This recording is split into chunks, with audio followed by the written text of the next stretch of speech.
Hola a todos, bienvenidos a este nuevo capítulo de Economía en Perspectiva, un espacio para analizar el presente económico de América Latina, hoy con voces expertas. Jimena Verónica Palomino Luna, economista con amplia experiencia en macroeconomía latinoamericana, y hoy también con nuestra queridísima Valery Rodríguez, una politóloga y especialista en políticas públicas y sistemas institucionales. Bienvenida, Jimena. Hola Ginés, un gusto estar aquí, gracias por la invitación. Bienvenida, doctora Valery. Muchas gracias, Ginny. Encantada de participar. Como les comenté, queridos oyentes, hoy vamos a hablar sobre Argentina. Así que le voy a dar la palabra a nuestra invitada Jimena para que ella nos describa el panorama macroeconómico actual en Argentina. Bueno Ginés, Argentina enfrenta una situación bastante complicada. Hay una inflación interanual que supera el 200%, un peso muy devaluado, reservas internacionales en niveles críticos y una pobreza que afecta a más del 40% de la población. A esto se suma una deuda externa muy elevada y una economía que ha entrado en recesión técnica en varias ocasiones en la última década. Y cuéntanos eso de que hay una inflación, nos dices, de que supera el 200% esta inflación interanual. ¿Eso qué significa? Bueno, el hecho de que la inflación de Argentina supere el 200% interanual significa que en el transcurso de un año los precios de bienes y servicios han aumentado más del doble en promedio. Es decir, lo que costaba 100 hace un año ahora puede costar más de 300. Esto es algo muy importante o de gran impacto para las familias porque finalmente los más afectados son las personas del común que compran la canasta familiar. Cuéntanos, Valery, ¿cómo influye la política en este contexto económico?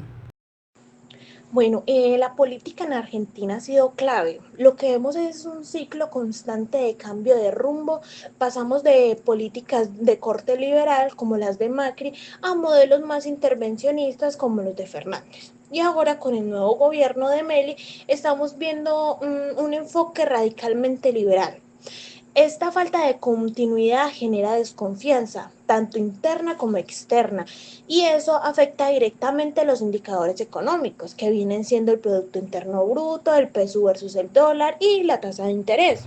Ya tenemos un panorama general, ¿cierto?, de la economía en Argentina. Ahora vamos a enfocarnos en ciertos indicadores. Jimena, cuéntanos sobre la inflación. ¿Por qué es tan alta y tan persistente en Argentina? Bueno, Ginés, hay varios factores. Uno de los más importantes es la emisión monetaria descontrolada por financiar el déficit fiscal. También está la falta de confianza en la moneda local, lo que lleva a una dolarización informal de la economía. Además, los controles de precios y subsidios a menudo generan distorsiones que, lejos de contener la inflación, la amplifican. Valery, ¿y cómo responden los gobiernos a esta inflación desde lo político? Bueno, Ginés, mira, ahí viene lo interesante, ya que muchas veces las medidas son más simbólicas que efectivas. Por ejemplo, los controles de precios generan una sensación de alivio, pero momentánea, pero eso no soluciona el problema estructural. Además, el costo político de implementar un ajuste fiscal real suele ser muy alto, por lo que muchos gobiernos optan por postergarlo hasta que la crisis real los alcanza. Claro, oyentes, vean. Hablemos de que existe un déficit fiscal y para ello el gobierno debe hacer un ajuste, pero eso es complicado. Les voy a hacer un ejemplo más sencillo. Supongamos que usted tiene un ingreso de 2 millones de pesos y ese dinero usted lo va a repartir en los diferentes gastos que tiene, educación, salud, vivienda, etcétera, ¿cierto? Pero resulta que cuando usted termina de hacer las cuentas, le falta. Eso significa que los ingresos son menores que los gastos. Tus gastos son más altos. Y obviamente, pues, ¿cómo haces para corregir eso? ¿A qué vas a dejar, a qué responsabilidad vas a dejar de pagar para cubrir otra? Eso pasa en los gobiernos. Entonces es algo más complicado porque imagínense, ¿qué dejamos sin recursos? La educación, la salud, la seguridad. Es muy complejo realmente. Ahora te pregunto, Jimena, ¿qué pasa con el tipo de cambio y el desempleo? Gineis, excelente explicación la que acabas de dar. Bueno, el tipo de cambio es otro indicador clave. La brecha entre el dólar oficial y el paralelo refleja la desconfianza del mercado. En cuanto al desempleo, si bien los números pueden parecer bajos, en ciertos periodos hay una gran informalidad y subempleo. Además, muchos puestos de trabajo dependen del Estado, lo cual no es sostenible a largo plazo. Y eso también genera una tensión política. Cada gobierno debe decidir a qué sector recortar o subsidiar, lo que convierte una batalla constante de distintos grupos de poder. Bueno, vamos a enfocarnos un poco ahora más hacia la parte de la política como un indicador económico. Valerie, te pregunto, ¿cómo podemos entender la política como un indicador de la macroeconomía? Bueno, mira, Ginés, la política puede anticipar o incluso determinar la evolución de la economía. En Argentina, la incertidumbre política suele preceder a la volatilidad económica.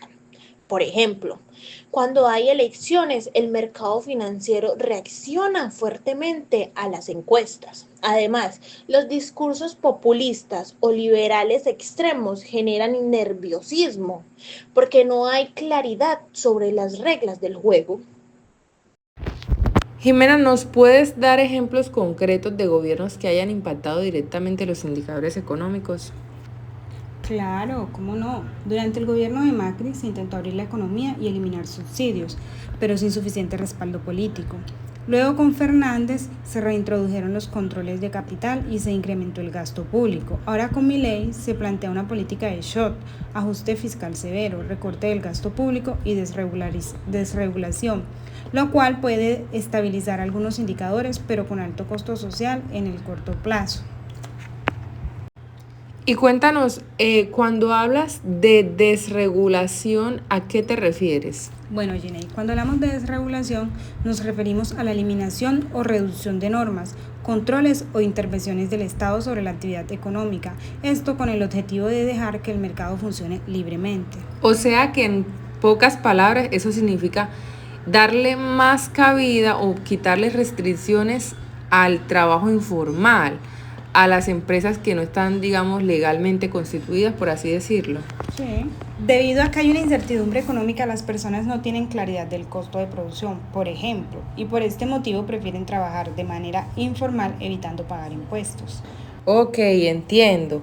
Y pues es algo, digamos que positivo, o no digamos que positivo, algo legal, porque finalmente es el gobierno quien está creando esta opción, pues digamos como para regular la economía. Entonces, pues me parece también una buena opción. Ahora les pregunto, como para ir cerrando, ¿cuáles creen que son las claves para que Argentina logre estabilizar su economía? Jimena, tú primero.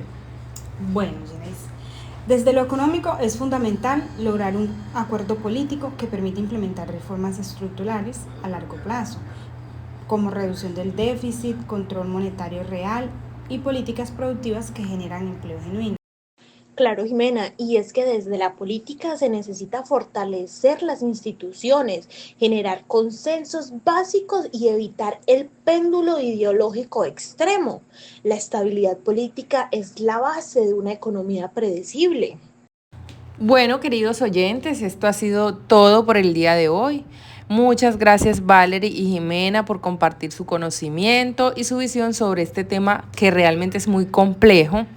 Gracias a ustedes, queridos oyentes, por acompañarnos en este episodio de Economía en Perspectiva.